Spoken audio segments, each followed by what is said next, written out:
Chapter 4 Morning at Green Gables. It was broad daylight when Anne awoke and sat up in bed, staring confusedly at the window, through which a flood of cheery sunshine was pouring, and outside of which something white and feathery waved across glimpses of blue sky. For a moment she could not remember where she was. First came a delightful thrill as something very pleasant, then a horrible remembrance. This was Green Gables, and they didn't want her, because she wasn't a boy. But it was morning, and yes, it was a cherry-tree in full bloom outside of her window. With a bound she was out of bed and across the floor. She pushed up the sash. It went up stiffly and creakily, as if it hadn't been opened for a long time, which was the case, and it stuck so tight that nothing was needed to hold it up. Anne dropped on her knees and gazed out into the June morning, her eyes glistening with delight. Oh, wasn't it beautiful? Wasn't it a lovely place? Suppose she wasn't really going to stay here. She would imagine she was. There was scope for imagination here. A huge cherry-tree grew outside, so close that its boughs tapped against the house, and it was so thick-set with blossoms that hardly a leaf was to be seen. On both sides of the house was a big orchard, one of apple-trees and one of cherry-trees, also showered over with blossoms, and their grass was all sprinkled with dandelions. In the garden below were lilac-trees purple with flowers, and their dizzily sweet fragrance drifted up to the window on the morning wind. Below the garden a green field lush with clover sloped down to the hollow, where the brook ran, and where scores of white birches grew, upspringing airily out of an undergrowth suggestive of delightful possibilities in ferns and mosses and woodsy things generally. Beyond it was a hill, green and feathery with spruce and fir. There was a gap in it where the grey gable end of the little house she had seen from the other side of the Lake of Shining Waters was visible.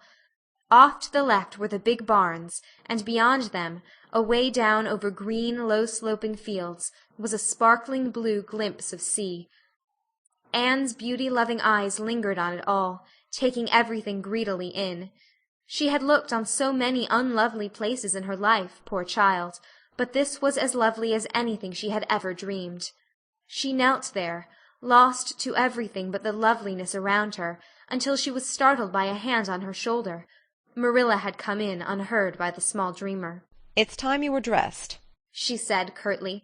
Marilla really did not know how to talk to the child, and her uncomfortable ignorance made her crisp and curt when she did not mean to be. Anne stood up and drew a long breath.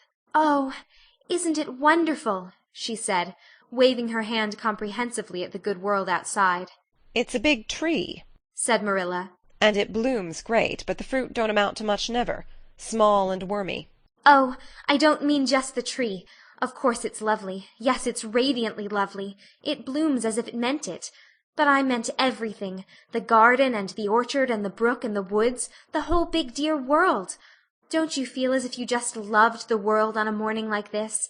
And I can hear the brook laughing all the way up here. Have you ever noticed what cheerful things brooks are? They're always laughing. Even in winter-time I've heard them under the ice. I'm so glad there's a brook near Green Gables. Perhaps you think it doesn't make any difference to me when you're not going to keep me, but it does. I shall always like to remember that there is a brook at Green Gables, even if I never see it again. If there wasn't a brook, I'd be haunted by the uncomfortable feeling that there ought to be one. I'm not in the depths of despair this morning. I never can be in the morning. Isn't it a splendid thing that there are mornings? But I feel very sad. I've just been imagining that it was really me you wanted after all, and that I was to stay here for ever and ever. It was a great comfort while it lasted. But the worst of imagining things is that the time comes when you have to stop, and that hurts." "You'd better get dressed and come downstairs, and never mind your imaginings," said Marilla as soon as she could get a word in edgewise. "Breakfast is waiting. Wash your face and comb your hair. Leave the window up and turn your bedclothes back over the foot of the bed. Be as smart as you can." Anne could evidently be smart to some purpose, for she was downstairs in 10 minutes' time, with her clothes neatly on, her hair brushed and braided, her face washed, and a comfortable consciousness pervading her soul that she had fulfilled all Marilla's requirements. As a matter of fact, however, she had forgotten to turn back the bedclothes. "I'm pretty hungry this morning," she announced as she slipped into the chair Marilla placed for her. "The world doesn't seem such a howling wilderness as it did last night. I'm so glad it's a sunshiny morning. But I like rainy mornings real well, too. All sorts of mornings are interesting, don't you think? You don't know what's going to happen through the day, and there's so much scope for imagination. But I'm glad it's not rainy today, because it's easier to be cheerful and bear up under affliction on a sunshiny day. I feel that I have a good deal to bear up under. It's all very well to read about sorrows and imagine yourself living through them heroically, but it's not so nice when you really come to have them, is it? For pity's sake, hold your tongue, said Marilla. You talk entirely too much for a little girl. Thereupon Anne held her tongue so obediently and thoroughly that her continued silence made Marilla rather nervous, as if in the presence of something not exactly natural. Matthew also held his tongue, but this was natural, so that the meal was a very silent one. As it progressed, Anne became more and more abstracted, eating mechanically, with her big eyes fixed unswervingly and unseeingly on the sky outside the window. This made Marilla more nervous than ever. She had an uncomfortable feeling that while this odd child's body might be there at the table, her spirit was far away in some remote airy cloudland, borne aloft on the wings of imagination.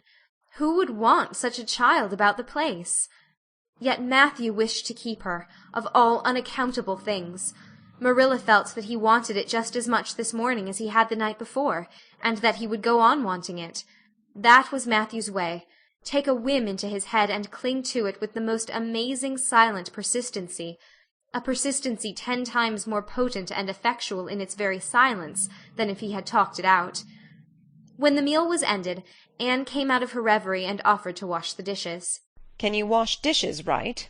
asked Marilla distrustfully. Pretty well. I'm better at looking after children, though. I've had so much experience at that. It's such a pity you haven't any here for me to look after.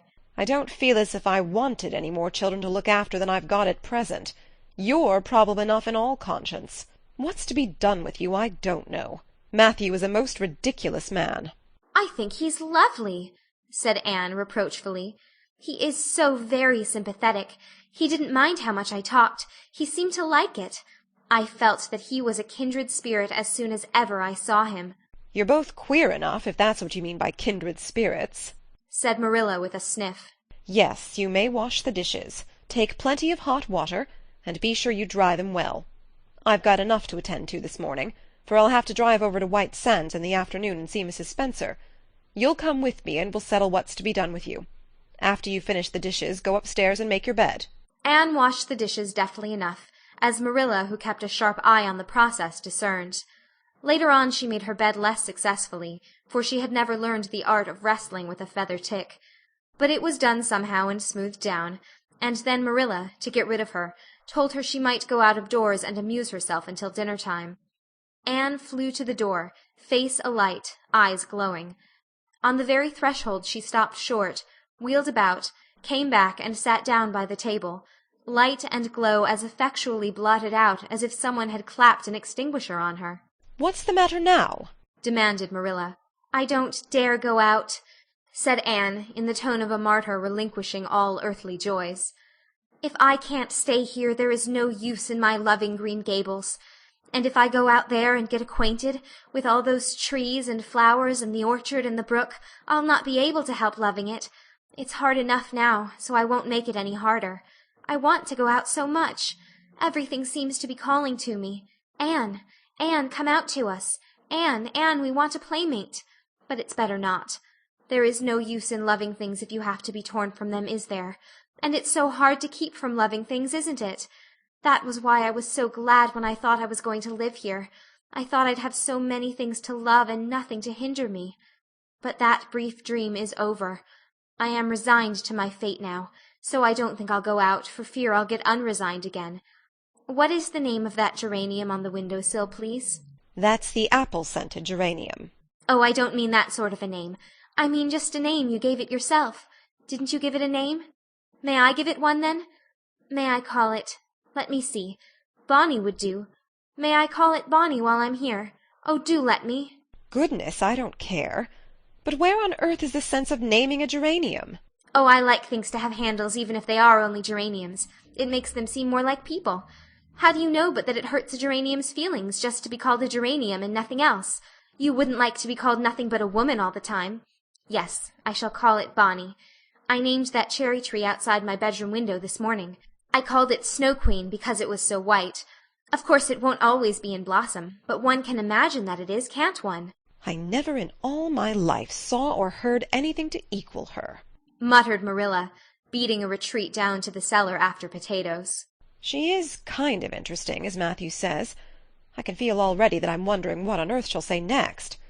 She'll be casting a spell over me, too. She's cast it over Matthew. That look he gave me when he went out said everything he said or hinted last night over again. I wish he was like other men and would talk things out. A body could answer back then and argue him into reason. But what's to be done with a man who just looks?" Anne had relapsed into reverie, with her chin in her hands and her eyes on the sky, when Marilla returned from her cellar pilgrimage. There Marilla left her until the early dinner was on the table. "I suppose I can have the mare and buggy this afternoon, Matthew?" said Marilla. Matthew nodded and looked wistfully at Anne. Marilla intercepted the look and said grimly, "I'm going to drive over to White Sands and settle this thing. I'll take Anne with me, and Mrs. Spencer will probably make arrangements to send her back to Nova Scotia at once. I'll set your tea out for you and be home in time to milk the cows." Still Matthew said nothing, and Marilla had a sense of having wasted words and breath. There is nothing more aggravating than a man who won't talk back, unless it is a woman who won't. Matthew hitched the sorrel into the buggy in due time, and Marilla and Anne set off. Matthew opened the yard gate for them, and as they drove slowly through, he said, to nobody in particular as it seemed, "Little Jerry Biot from the creek was here this morning, and I told him I guessed I'd hire him for the summer." Marilla made no reply, but she hit the unlucky sorrel such a vicious clip with the whip that the fat mare, unused to such treatment, whizzed indignantly down the lane at an alarming pace. Marilla looked back once as the buggy bounced along, and saw that aggravating Matthew leaning over the gate, looking wistfully after them. End of chapter 4.